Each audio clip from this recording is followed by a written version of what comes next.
Mari kita berdoa. Bapa yang Maha Kasih, dalam nama Tuhan Yesus bersyukur kepadamu saat ini karena kami boleh diberikan anugerah untuk bisa bersekutu di dalam Tuhan, dan bahkan kami boleh dilawat dengan firman-Mu. Mohon pertolongan Roh Kudus untuk boleh kiranya mencerahi dan mengurapi pikiran hati kami, supaya kiranya firman-Mu boleh mendapat bagian dalam hati kami. Terima kasih, kami berdoa mengucap syukur dalam nama Tuhan Yesus Kristus. Amin.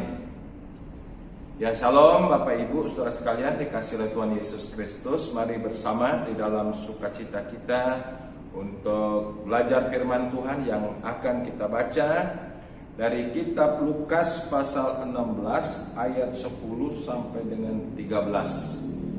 Lukas pasal 16 ayat 10 sampai 13.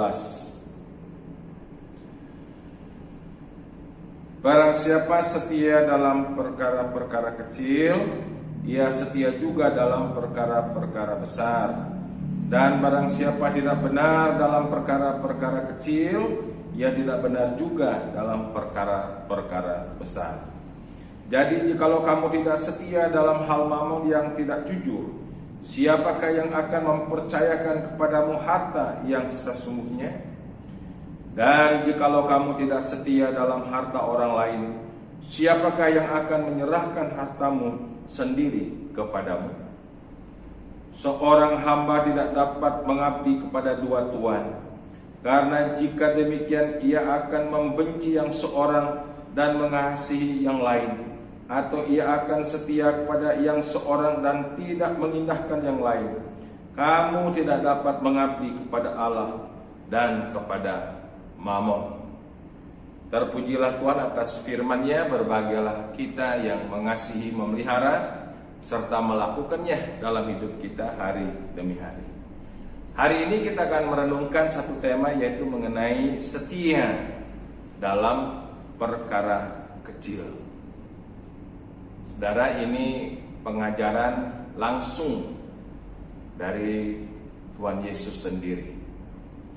Ini artinya satu pengajaran yang sangat penting untuk kita perhatikan mengenai setia dalam perkara kecil. Kita sungguh bersyukur boleh percaya kepada Tuhan Yesus dan mengenalnya dalam hidup kita, ya, sebagai Tuhan dan Juru Selamat. Ya, Tuhan Yesus sangat peduli akan hal-hal yang mungkin dianggap tidak penting atau sangat peduli dengan perkara-perkara yang kecil. Dalam Injil Markus pasal 5 ayat 1-17, ya, dikisahkan di situ Tuhan Yesus bersama dengan para murid ada pergi ke daerah Gerasa. Untuk apa Yesus pergi ke daerah Gerasa? Bukan untuk refreshing, bukan juga untuk iseng-iseng, tetapi ada dalam kesengajaan rencananya yang luar biasa, yaitu untuk berjumpa dengan seorang yang kerasukan setan dan tinggal di pekuburan. Saudara, ini orang yang kerasukan setan tinggal di pekuburan, itu bagi masyarakat semuanya di daerah itu, ini pribadi yang sudah dibuang, ya, jadi outcast atau sampah masyarakat, karena dianggap tidak penting, bukan tidak penting, tidak berguna, bahkan mungkin perlu harus dienyahkan, dibinasakan, karena memang sungguh-sungguh tidak lagi, ya, membuat nyaman itu masyarakat. Nah, saudara, apa yang tidak berarti di pemandangan manusia, apa yang dianggap tidak penting di mata manusia, lihat, di mata Yesus menjadi penting. Di dalam kasih-Nya dia menjadi penting. Yesus sengaja berjumpa dengan pribadi yang kerasukan setan ini dan menyatakan satu kuasa-Nya.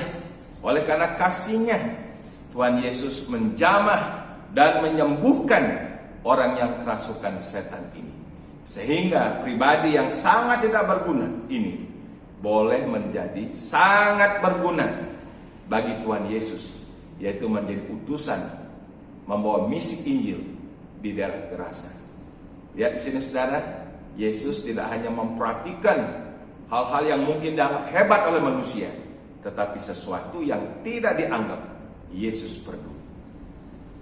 Saudara, dalam kitab Lukas pasal yang ke-16 ayat 19 sampai 31 diceritakan itu ada kisah orang kaya dan Lazarus yang miskin. Yesus perhatikan ya, Lazarus yang miskin ini, yang sudah penuh dengan borokan. Kalau kita manusia pasti lebih senang konsentrasi atau atensi, perhatian kita, fokus kita kepada orang yang kaya ya, yang hidup dalam sebuah kemewahan, yang mungkin bisa membantu secara finansial.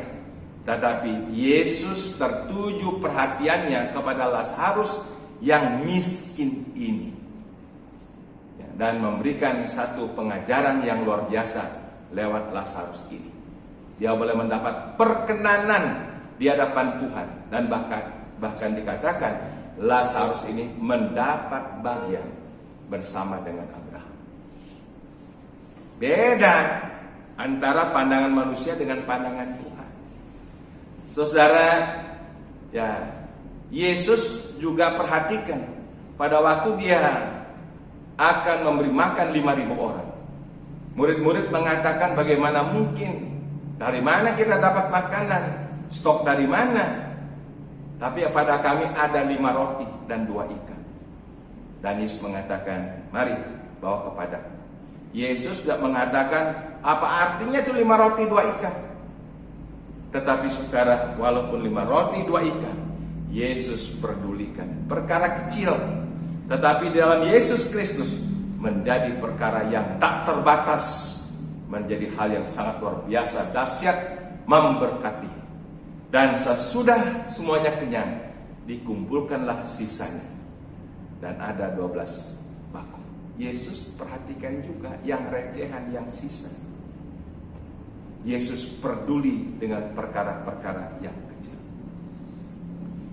Saudara, pada waktu ada janda pergi ke bait Allah memberikan persembahan cuma 2 peser, yang dikisahkan Lukas 21 ayat 1 sampai 4. Ya, Yesus lebih tertuju matanya, hatinya kepada pemberian janda yang walaupun 2 peser kecil. Ya, mungkin uang recehan, tidak terlalu mungkin bermakna atau berarti. Kalau kita manusia pasti kan memperhatikan yang besar-besar. Ya, kenyataan juga memang dalam banyak gereja gitu kan, kalau ngitung kolekte atau persembahan, ya kan mata kita lebih kencang kepada hal yang besar-besar, yang 50.000, yang 100.000, buka amplop ada 1 juta, 2 juta. Nah, itu yang menarik. Tetapi luar biasa juru selamat kita Tuhan Yesus yang memperhatikan yang 2 peser dan memberikan pengajaran bahwa justru janda yang memberikan 2 peser ini dari kekurangannya mempunyai nilai yang paling besar di mata Tuhan. Dan pada akhirnya saya baca dalam kitab Injil saudara, ya, Tuhan Yesus memperhatikan orang-orang yang terlantar, orang-orang yang terbuang, orang-orang yang mungkin ada di pinggir jalan, yang sudah tidak lagi mendapatkan satu perhatian penting daripada manusia atau pemerintah pada waktu itu. Tetapi apa yang tidak penting, saya katakan penting di mata Yesus. Di dalam Matius pasal 9 ayat 35 sampai 38 dinyatakan di situ, Yesus menyambut dan menerima semua orang yang datang, orang yang membawa sakit penyakitnya, orang yang membawa segala pergumulannya, kelemahannya, kepapaannya, kehinaannya, dan Yesus memberkati mereka semua, menjamah segala penyakit. Banyak lagi referensi yang lain. Saudara, mari kita belajar hari ini dari pribadi Yesus. Dia bukan hanya sekedar mengajar, memberikan suatu pengajaran, kita harus setia dalam perkara kecil, tetapi dia juga yang adalah Tuhan yang luar biasa melakukan dan juga setia dalam perkara kecil. Kita mengerti siapa Yesus. Yesus itu adalah Allah itu sendiri, sang pencipta. Yohanes pasal 1 ayat 3 mengatakan tidak ada sesuatu pun yang terjadi tanpa Dia. Pada mulanya adalah firman. Firman itu bersama-sama dengan Allah, dan firman itu adalah Allah, dan firman itu menjadi manusia. Jadi Dialah Allah itu sendiri yang berinkarnasi menjadi manusia. Ya, menjadi manusia, dia langsung manusia besar. Dia lahir dalam proses sebagaimana manusia, dikandung dari Roh Kudus oleh Maria, dan lahir menjadi bayi kecil, bayi mungil di sebuah kandang domba di Betlehem. Saudara, Dia yang tak terbatas, memiliki terbatas, Dia yang maha besar, boleh menjadi bayi mungil yang kita akan songsong, kita akan rayakan di Natal ini. Dan dalam pelayanannya, seperti yang saya katakan tadi, sesuai dengan firman Tuhan, ya, Yesus konsen dan konsisten, setia untuk melakukan perkara kecil sampai perkara yang terbesar. Apa perkara terbesar? Dia datang untuk menggenapkan satu janji penebusan, yaitu dengan jalan Dia menderita sengsara, memikul salib, mati, menyerahkan nyawanya untuk kita. Ini karya terbesar. Karya di mana setiap orang berdosa siapapun yang mau membuka hati dan percaya terima Dia menerima penebusan, pengampunan dosa, keselamatan hidup yang kekal. Apalagi yang lebih besar? Inilah karya terbesar. Jadi Yesus konsisten, setia melakukan semua tugas pelayanan dari perkara yang paling kecil sampai yang paling besar. Saudara, ini harus menjadi satu perhatian perenungan kita dalam kita juga menyongsong Natal di tahun ini. Saudara, mengapa kita harus setia dalam perkara kecil? Yang pertama jelas, kita percaya Tuhan Yesus, kita ikut Tuhan Yesus, kita mengatakan kita mengasihi Yesus. Kalau kita percaya dan boleh mengikutinya, mari kita juga men-take over, mengambil apa yang telah dilakukan Yesus. Kita boleh ikut teladannya sebagai umat tebusannya. Kalau Dia yang maha besar, yang luar biasa datang ke dunia, peduli dengan hal yang kecil. Bukan hanya Dia bicara, tetapi Dia praktekkan itu. Nah, mari kita sekarang sesuai dengan firman Tuhan. Kita juga bukan hanya berbicara, kita bukan hanya mengerti, kita bukan hanya mengatakan, kita harus ikut dalam praktek kita, dalam tindakan kita, dalam action kita, untuk mari peduli dan juga kita lakukan untuk setia dari perkara yang kecil. Kita lakukan karena Yesus lebih dulu melakukannya. Bukankah kita umatnya? Bukankah kita umat tebusannya? Bukankah kita pengikutnya? Dahsyat luar biasa. Biarlah kita boleh melakukan apa yang Yesus lakukan. Yang kedua, mengapa kita harus setia dalam perkara kecil? Karena Tuhan Yesus ingin mendidik kita di dalam pengiringan kita akan Yesus untuk bisa menyangkal diri. Barang siapa percaya kepadaku, dia harus pikul salib dan menyangkal diri. Matius 16 ayat 24. Saudara, secara manusia kedagingan, kita ini kan inginnya selalu memperhatikan yang penting-penting, yang besar-besar, ya, yang dianggap ya sesuatu yang terpandang, yang berharga. Tapi yang kecil itu seringkali terlewatkan. Jadi kecenderungan kita secara normal sebagai manusia, saudara, sukanya memperhatikan yang besar-besar. Tapi yang kecil-kecil itu kurang mendapatkan perhatian. Nah, lewat pengajaran ini kita diajar sebagai umatnya untuk memang peduli, ya, menyangkal kecenderungan-kecenderungan kita, hanya memperhatikan yang serba wah, yang serba hebat, yang serba besar. Ya, kita belajar mendidik diri, menyangkal diri.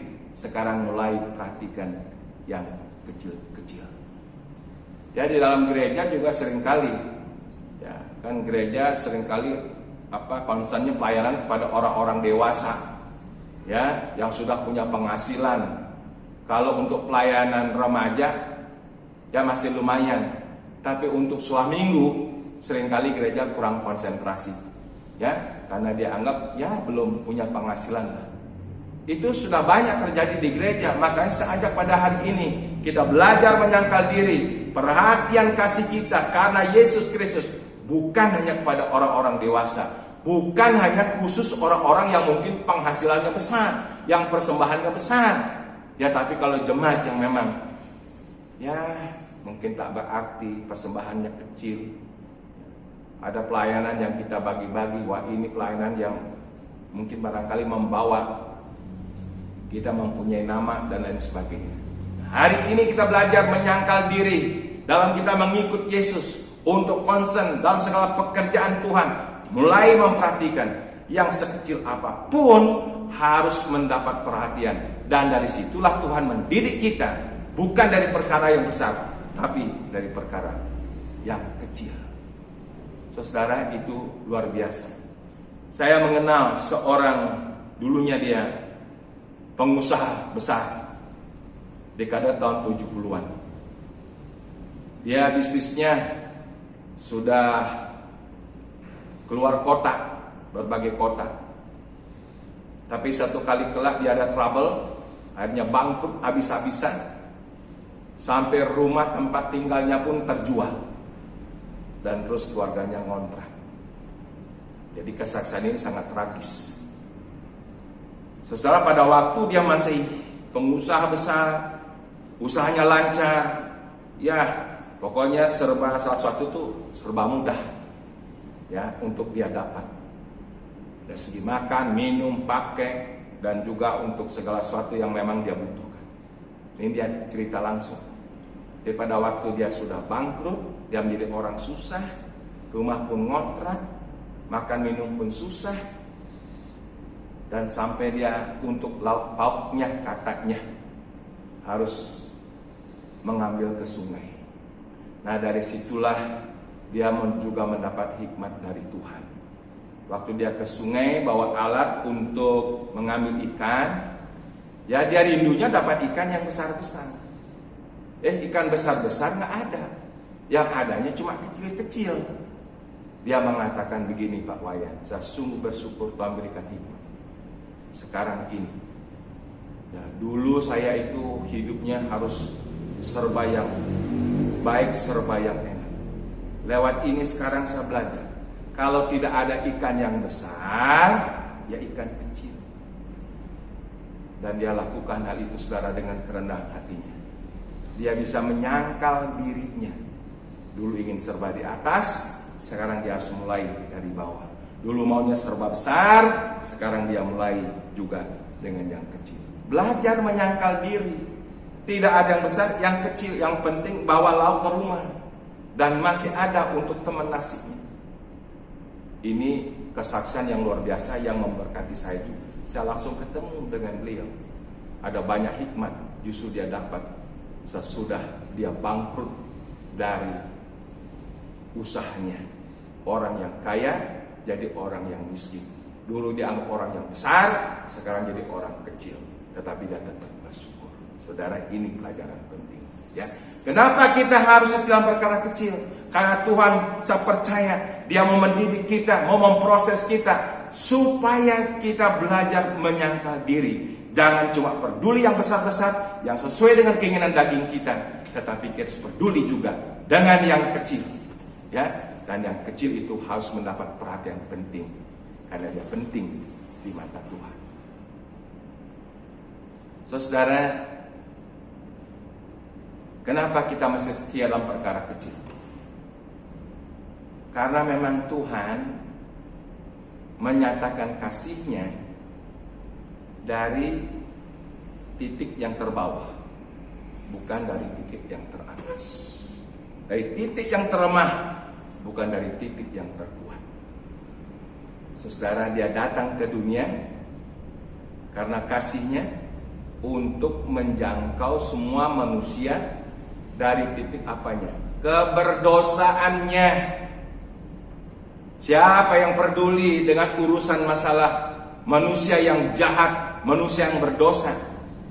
Tidak ada secara manusia. Tapi inilah kasih Kristus yang kita rayakan dalam Natal ini. Dia datang, dia dalam kasihnya mulai menjangkau dari titik yang terlemah atau yang terkecil, bukan yang terbesar. Nah, karena itulah saudara, kita mari yang telah menerima Yesus, menerima kasih Allah. Kasih Allah itu ada dalam kita. Kita pun disuruh untuk memperhatikan ya orang-orang yang mungkin yang dikatakan tadi oleh kitab Injil, yang tidak mendapat perhatian harus kita perhatikan. Dari orang-orang yang paling tidak berdaya. Karena memang Yesus lakukan hal itu. Setia mulai dari perkara yang kecil. Tuhan ingin mengajar kita, saudara, di dalam kasih kita ya, untuk mengasihi siapa saja. Karena kasih Tuhan itu berbicara tentang bukannya mengasihi orang yang memang mengasihi kita, tapi kita harus mengasihi orang-orang yang mungkin tidak mengasihi kita. Bahkan ajaran Yesus harus mengasihi musuh kita. Yang menampar pipi kananmu kasih pipi kiri. Ini pengajaran yang sangat luar biasa dahsyat. Nah, kalau kita tidak memiliki kasih Allah, kasih Kristus, kita pun tidak sanggup untuk melakukan bagaimana setia dari perkara yang terendah, dari perkara yang terkecil, dari perkara yang tidak berharga. Tapi karena kita sudah menerima kasih Allah, saya percaya kita akan lakukan hal ini dalam perjalanan hidup kita hari demi hari, di dalam pengiringan kita, dalam pelayanan kita, karena Yesus telah memberikan kasih-Nya supaya kita lakukan itu, saudara, di dalam hidup kita sebagai orang yang percaya. Mengapa kita harus setia dalam perkara kecil? Ya, Tuhan juga terus mendidik kita, mengedukasi kita supaya kita belajar itu teliti dalam segala pekerjaan, tugas, pelayanan. Kan kadang-kadang yang kita ini tidak teliti kan perkara kecil. Perkara kecil sekali, seringkali justru kita tersandung. Ya, bukan tersandung dengan yang besar, tersandung dengan yang kecil. Makanya kalau ingin belajar teliti harus belajar dari yang kecil. Pelayanan yang kecil-kecil dari rumah kita dan juga dalam gereja. Kita harus teliti. Karena yang kecil itulah yang membuat kita terdidik menjadi pribadi yang teliti. Saya mengenal seorang diakon majelis yang sangat luar biasa. Di dalam ibadah, baik pertengahan minggu ataupun hari Minggu, datangnya lebih dulu, tapi pulangnya terakhir, karena rasa tanggung jawabnya akan pekerjaan Tuhan. Saudara, jadi sebelum orang datang, dia sudah mulai persiapkan dari bangku, dari buka pintu, ya, dari mimbarnya, ya semualah dia lakukan dengan setia. Kalau sudah selesai ibadah, dia pulang itu terakhir. Dia perhatikan semua pintu apakah sudah tertutup. Dia perhatikan semua keadaan gereja sudah aman atau belum. Ya. Luar biasa. Itu dilakukannya terus menerus, bukannya sewaktu-waktu. Datang lebih dulu, pulang terakhir. Pulang terakhir dia perhatikan gereja ini. Kalau dia pulang sudah aman nggak? Pintunya sudah terkunci nggak? Ini perkara kecil yang mungkin ada banyak orang tidak memperhatikan, tapi Bapak ini perhatikan. Saya terkagum dengan satu sikap keputusannya. Datang pertama, menyiapkan semuanya. Pulang terakhir, dia pulang dilihat kalau memang gereja sudah aman, baru dia pulang. Ini hebat, dahsyat, luar biasa. Saudara, dia teliti dari perkara yang paling kecil. Dan dia setia melakukannya. Dan ini saudara contoh yang baik. Untuk kita perhatikan bagaimana kita harus setia dari perkara kecil. Saudara, Juru Selamat kita Yesus Kristus, Dia Maha Besar, bagi peduli dengan hal yang paling kecil. Dan mari kita lakukan hal ini. Kenapa kita setia dalam perkara kecil? Karena Yesus lakukan, kita lakukan. Mari kita belajar menyangkal diri. Karena kedagingan kita selalu ingin yang besar. Tapi kita perhatikan mulai dari yang kecil. Mari kita belajar untuk mengasihi dari titik yang terendah, dari titik yang terkecil. Yesus telah lakukan itu. Dan kita telah menerima kasih-Nya. Supaya kita tahu bagaimana menghargai dan menerima setiap orang dari keberadaannya apa adanya. Dan pada akhirnya, kenapa kita setia perkara kecil? Karena Tuhan mau ingin mendidik kita teliti dari perkara yang kecil. Kalau ini kita lakukan, saya percaya berkat Tuhan berlimpah atas hidup kita. Terpujilah nama Tuhan. Mari kita berdoa. Bapa kami di sorga, dalam nama Tuhan Yesus kami mengucap syukur atas firman-Mu. Ialah firman Tuhan boleh termeterai di hati kami. Dan kami perhatikan betul pengajaran Tuhan Yesus. Supaya kami orang-orang yang mengikut Engkau, yang telah menerima kasih-Mu, kami lakukan hal ini di dalam praktek hidup kami, hari lepas hari, dari pribadi kami, rumah tangga, gereja, masyarakat, pekerjaan dimanapun juga. Kami harus setia dari perkara-perkara yang kecil. Dalam nama Yesus kami berdoa. Amin.